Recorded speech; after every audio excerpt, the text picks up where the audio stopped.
Don't tell people what you know. Right. Keep them poor.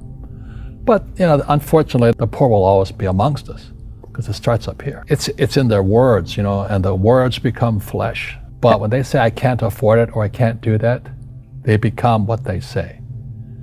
And I made so many people, I can't afford it. You think I'm made of money? My PhD dad, he says, what do you think I am, made of money? I can't afford that. And my rich dad would say, that's why he's poor. Poor people say, I can't afford it, I can't do that, I don't have time. Because it's an escape.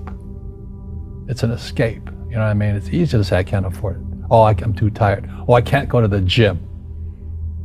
When you could go to the gym, but no, I can't. Truth is, I'm just too lazy to go to the gym. A question opens the mind, a statement closes the mind. See, when you say, I can't afford it, your mind shuts down, and you become what you say. But the thing is that we become creatures of our own habits. And until we break the habit, we don't change. Poverty is passed on. It's taught in your families. And middle class is taught in families. And so the people right now who are sitting at home, who are struggling financially or worried about money or unhappy, they may be making a lot of money, but unhappy with what they're doing, it was probably taught to you. Your superego was taught, get a job, work hard, or you'll never be rich, or the rich are evil, or whatever. If you're poor, you'll always be poor. Just like most pro athletes, they make millions of dollars, and 65% are bankrupt 5 years later. It's because they come from poor families. Now you tell them that, they get very angry at you. It's not, it's the rich fault. It's you guys ripped me off, and government ripped me off. But unfortunately, it's passed down genetically. That's the frightening thing. We've got to change what we teach our kids. So I remember raising my hand when I was 9 years old, talking to my fourth grade teacher, and I said, when am I going to learn about money? She says, the love of money is the root of all evil. We don't teach money at school. I said, why not? And she couldn't answer me, and she got very flustered. She says, go ask your father. He's my boss. So my father was the head of education, PhD, all that stuff. I go home and ask him, I said, why don't we learn about money in school? And he looked at me and says, because the government doesn't let us teach that subject. The government tells us what we can teach and what we can't teach. And I thought that was strange. And I said, but aren't we going to school to learn about money? He says, no, your job is to get a job. I said, but you get a job to earn money. He goes, no, you're supposed to just get a job. I went, no. Isn't the purpose of a job to earn money? He goes, you're correct. I said, so why don't I just learn about money? I can skip the job part, And he got flustered and he said, look, if you want to learn about money, why don't you ask your best friend's father about money? So I asked him. He says, because Mike's father is an entrepreneur. And I said, what are you? He says, I'm an employee. I'm a government employee. And I went, oh. What's the difference?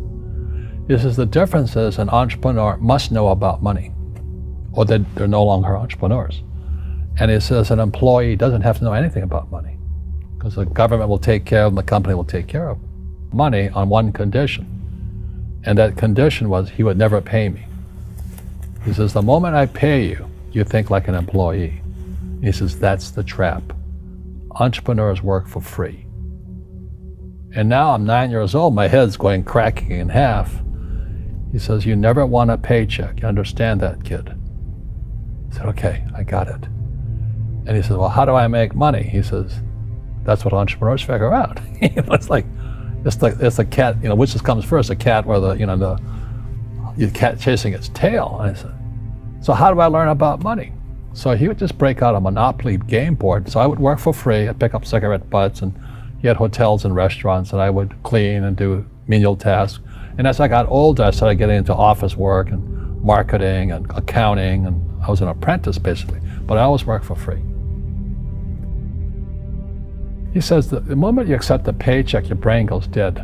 As long as you're hungry, you'll think. And he was a great, great teacher. You see, most teachers in school They're out of ethics. They teach subjects they themselves don't practice. A fake teacher is somebody who just wants a job and they'll teach anything. They teach how to shine shoes if you pay them more money. But they really don't know what they're teaching. For example, my calculus teacher, went to military school in New York, and I asked the teacher, I said, I'm in my third year of calculus now. I said, am I ever going to use this stuff? He goes, no. Said, why do you teach it? He says, because I get paid. I said, do you ever use it? He goes, no.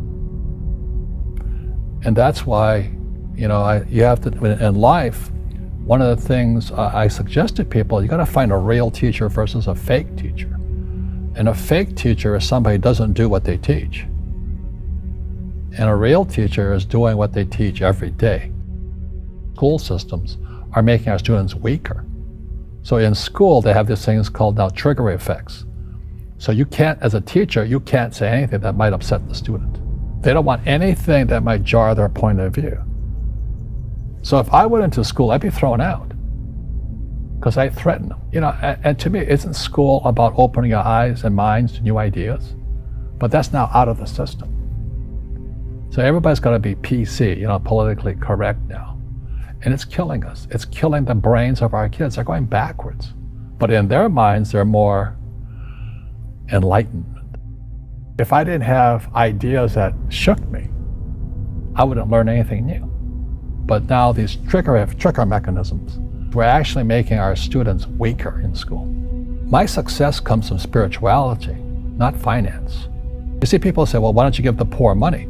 So the only problem with that is it just creates more poor people. You give a man a fish, you get a lot of people who want more fish, but you teach them to fish. Mohon bantuan teman-teman untuk subscribe dan like video ini agar bisa menjangkau lebih banyak orang lagi. Setiap dukungan dari teman-teman sekalian akan sangat berarti buat kami. Selamat menikmati konten dari kami. Semoga bermanfaat.